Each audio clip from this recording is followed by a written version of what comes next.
All right, so we're diving into Think and Grow Rich, right? But hold on, this isn't just about the book itself. Oh, no, no. It's about the guy behind it, Napoleon Hill. Yeah, Napoleon Hill, kind of a fascinating life. His life is like wilder than some of the success stories he wrote about. We're talking candy businesses, almost going to jail. Dodging jail time. Yeah, dodging jail time, war bonds. I mean, the whole 9 yards before he even thought about writing Think and Grow Rich. Right, and Hill was really into these things he called turning points, like moments that completely changed his direction. Yeah, turning points. It makes sense though, right? And man, his life was full of them. Full of them, yeah. Almost like he was like living out Think and Grow Rich before he even wrote it, you know? Yeah, totally. So let's rewind back to young Napoleon. What were some of those turning points that really like stand out? The ones that kind of made him who he was and set him on this crazy path to success. Well, there's this one, almost like a Shakespearean drama with his early candy business. Ooh, candy business. Okay. Imagine this. He gets arrested. Totally false charges. Completely set up by his business partners. Oh, wow. Betrayal. Right. You'd think revenge would be on his mind, right? Oh, absolutely. Especially after something like that. Right. So what stopped him from, like, going all Count of Monte Cristo on them? Okay, so he goes to court, gets totally cleared. He even has the chance to put those guys behind bars himself. Yeah. But he chooses forgiveness. Really? Sees it as like a lesson, like a turning point in his own development. Wow. You know, how many people would react that way after a deal like that? Yeah, not many, I think. That's some next level thinking. Makes you wonder if that experience kind of shaped his ideas about, overcoming negativity and stuff. Right. Okay, so betrayal, forgiveness. What other crazy stuff happened to him? World War I hits. Uh-oh. And Hill, he's already successful in his field. He jumps right into the war effort, asks to be paid, get this, just $1 a year. $1 a year. $1 a year. Wow. And he was facing his own financial struggles at the time. Right. But he really believed in serving something bigger than himself. That's putting your money where your mouth is. Most people would be like freaking out about money and not jumping into a war for a symbolic paycheck. Exactly. This guy's different. Okay, so what happens after the war? The war ends. He's basically broke. Oh, no. But does he give up? Nope. What does he do? Launches Hill's Golden Rule magazine, spreading idealism when his own bank account was anything but. Hell's Golden Rule magazine. Wow. So I'm seeing a pattern here. Resilience, strong morals, even when life throws him curveballs. Yeah. But how does all this connect to, like, the actual Think and Grow Rich? Think about it. You go through betrayal, Mm-hmm. financial hardship, wartime craziness, and you still come out believing in your principles. It's like those experiences kind of form the core of the book. Yeah. Resilience, the power of a positive mindset. He lived it before he wrote about it. Right. Makes sense. Okay, so let's fast forward a bit. Why did Hill even write Think and Grow Rich in the first place? Was it just another project, or was there something more to it? It was a passion project, like decades in the making.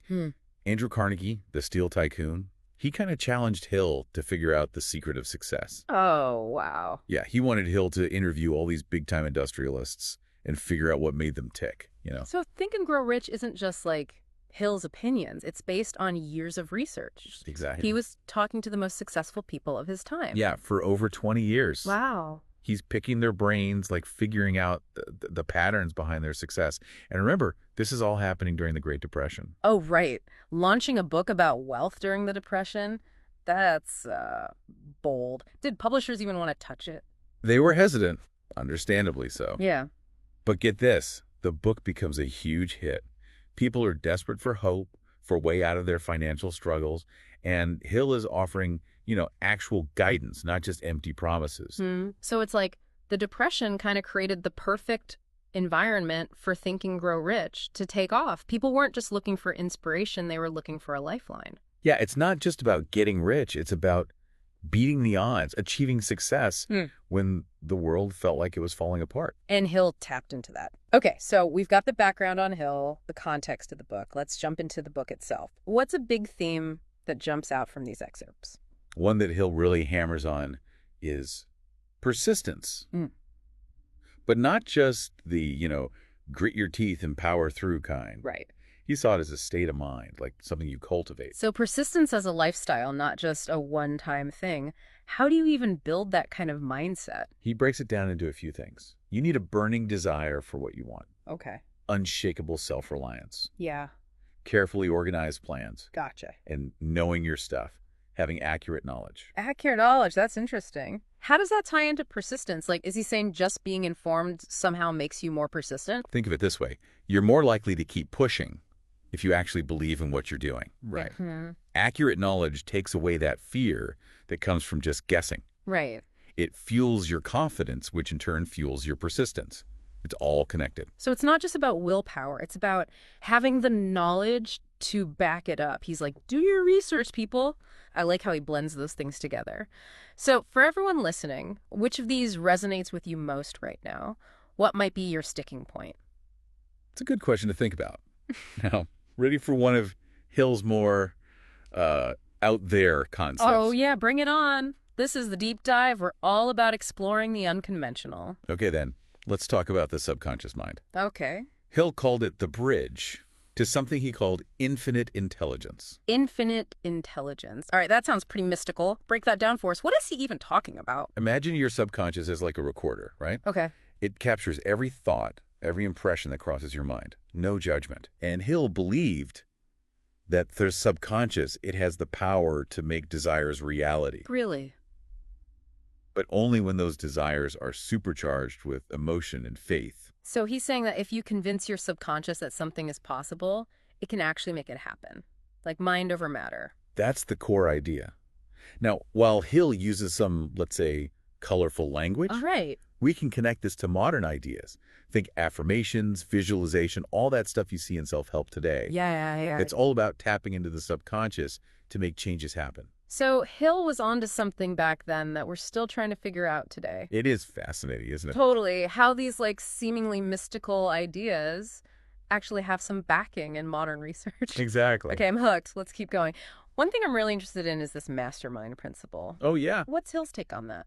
The Mastermind principle is all about building a group of like-minded people, all supporting each other's goals, like a super-powered support system for achieving big things. So like having your own personal board of advisors, but with people who are just as ambitious as you. Exactly. And this wasn't some theory for Hill. Remember Andrew Carnegie, the steel magnate? Yeah. He was a huge believer in mastermind groups. Really? He surrounded himself with experts, constantly bouncing ideas off of them, using their combined wisdom to build his empire. Carnegie's success is a pretty good argument for collaboration. I mean, the guy built one of the biggest corporations in the world. So for everyone listening, think about this. Who are your trusted advisors? Who could be part of your mastermind? That's a powerful question to consider. Yeah, success is rarely a solo act. Okay, let's shift gears a little bit. One thing I think everyone deals with is fear. How did Hill address that in Think and Grow Rich? Fear was a big obstacle in Hill's view. He specifically called out two big ones: fear of poverty and fear of criticism. Pretty relevant, especially during the Depression. Totally. Those are universal fears, even today. What was his take on the fear of poverty? Was it just about money, or was there more to it? He actually quoted an article from back then by this journalist, Westbrook Pegler. Pegler described how poverty affects you psychologically. It's not just about lacking money. It's about feeling inferior, losing hope. Right. Like having your spirit crushed. That's heavy. It's not just the material stuff. It's the emotional weight that can be really crushing. Exactly. And then there's the fear of criticism. Ugh. Yeah. Hill saw this as a huge roadblock to creativity and individuality. Yeah. He argued that being afraid of judgment can stop us from being ourselves and going after what we love. I think we've all been there, hesitating to share an idea or start a project because we're afraid of what others might think. Right. So how do we break free from those fears? Did he offer any advice on that? One key ingredient, and we'll keep coming back to this, is faith. But not religious faith. It's about believing in yourself, in your vision, in your ability to reach your goals. Right, that unshakable belief in your potential, even when things around you are tough. Did Hill give any real-life examples of this kind of faith? He tells this incredible story about the creation of U.S. Steel, focusing on Charles M. Schwab, one of the guys behind it. Hill argued that Schwab's success came from his total belief in his vision, like his ability to picture U.S. Steel before it even existed. So U.S. Steel, this giant corporation, started as an idea in Schwab's mind. That's crazy. Right. What's the takeaway for our listeners here? It shows the power of combining a burning desire with focused action. U.S. Steel, it's a real-world example of how seemingly impossible dreams can happen. It starts with that inner conviction, that unwavering faith in what you see in your mind. Okay, I'm starting to see the bigger picture. But It's not just wishful thinking. It's about having that fire in your belly and then backing it up with action. But there's got to be more to it, right? oh, definitely. This is where we get into one of Hill's more interesting techniques, auto-suggestion. Auto-suggestion. Okay, I'm all ears. What is that? Remember that recorder analogy we used for the subconscious? Yeah. Well, with auto-suggestion, you become the director. You choose what gets recorded. Oh, interesting. It's about intentionally planting thoughts and beliefs into your subconscious mind. So, are we talking about mind control here? Sounds a little sci-fi, but I'm intrigued. How does this even work? Hill had a specific method. Write down your desires, repeat them out loud, visualize yourself achieving them, and act as if they're already real. Hold on, those are all techniques we still use today. Right. Affirmations, visualization, acting as if that stuff is all over the self-help world. Exactly. It's amazing to see how these ideas, Hill was talking about them decades ago, and they still hold up. They're still powerful tools for personal growth. It's pretty wild. Wow. Okay, so we've got desire, faith, and now this auto-suggestion thing. Uh-huh. He'll really pack Think and Grow Rich with a lot of powerful stuff. But for someone listening, feeling inspired, ready to take action, what are the concrete steps they can take to actually turn desire into wealth? Hill lays out a very clear 6-step process in the book. Mm-hmm. He really stresses that each step is super important. You need to write down your goals, set a specific timeline, and keep believing that you'll achieve them, no matter what. Okay, those steps sound simple enough, but I'm guessing there's more to it than meets the eye. Ready to break down each step for us? Absolutely. Let's dive into the details. Okay, so those 6 steps to riches, Hill really lays it out there. He does. Let's unpack them. Where do we even begin? Well, step 1 is super clear. You got to figure out exactly what you want. And I don't mean just some vague, I want to be rich dream. Yeah. We're talking a crystal clear picture of your goal. Specific amount, dream job, the whole 9 yards. But no, I'll know it when I see it. He'll want specifics. Totally. He believed vague desires lead to vague results. Makes sense. You got to be able to, articulate exactly what you want, almost like placing an order with the universe. Yeah. Like you can't hit a target if you don't know what you're aiming at. Exactly. Okay, so step 1, define that desire. Laser focus. Got it. What's next? Step 2 gets real. Figure out what you're willing to give to get it. Because nothing comes for free, right? Right. Are you ready to put in the time, the effort, the sweat? What skills do you have that can make this happen? It's like a trade, right? You're not just wishing, you're offering something in return. Yeah, exactly. Success isn't about entitlement. It's about exchange. Yeah. What value are you creating? What problem are you solving? That's what drives real wealth. Okay, I like that. So step 3, this is where things get concrete. Yeah, this is where the rubber meets the road. A deadline. Set a deadline. A deadline. Don't let that goal just float around in the future.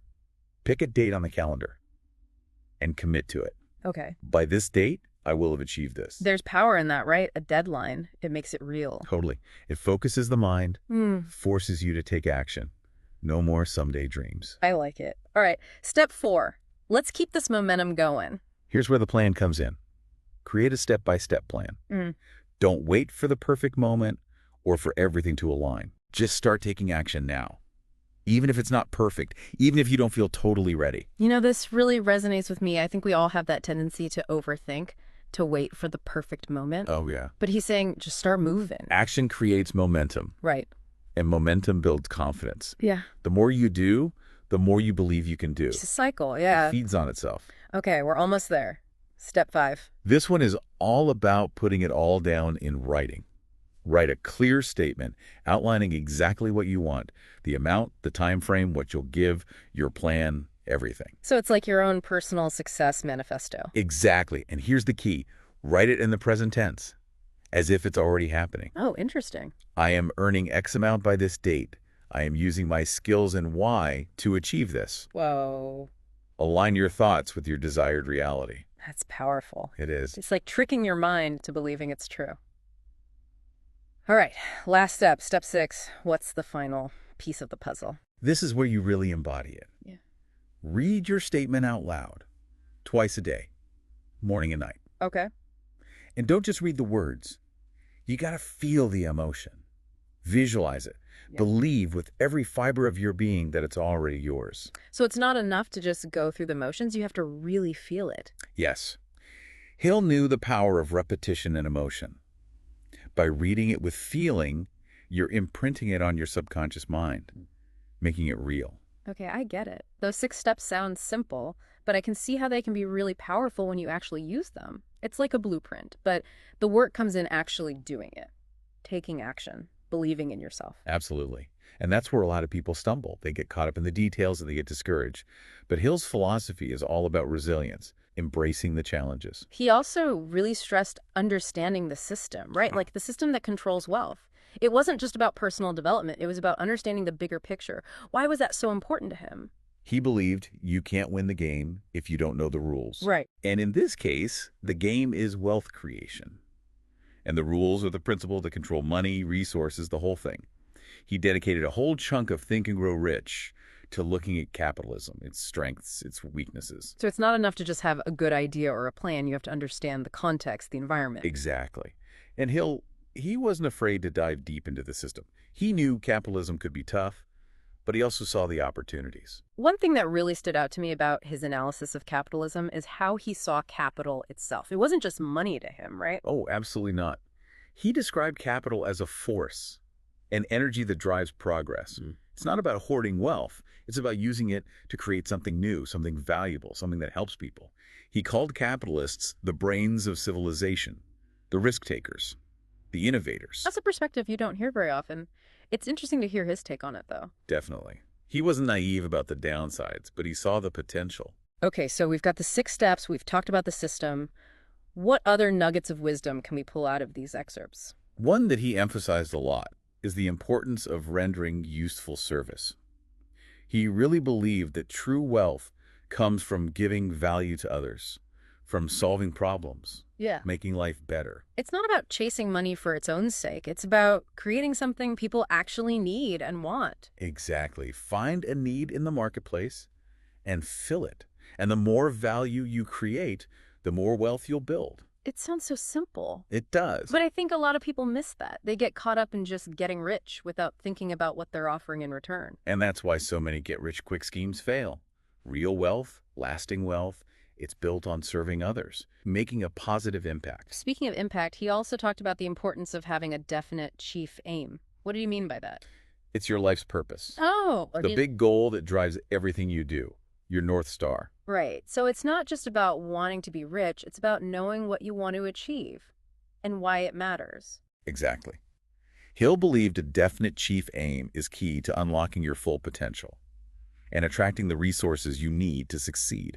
And he was big on writing it down Right. and reviewing it regularly. Absolutely. Writing it down makes it real, and reviewing it keeps it top of mind. Okay, so we've got a definite chief aim. We understand the system. We're committed to service.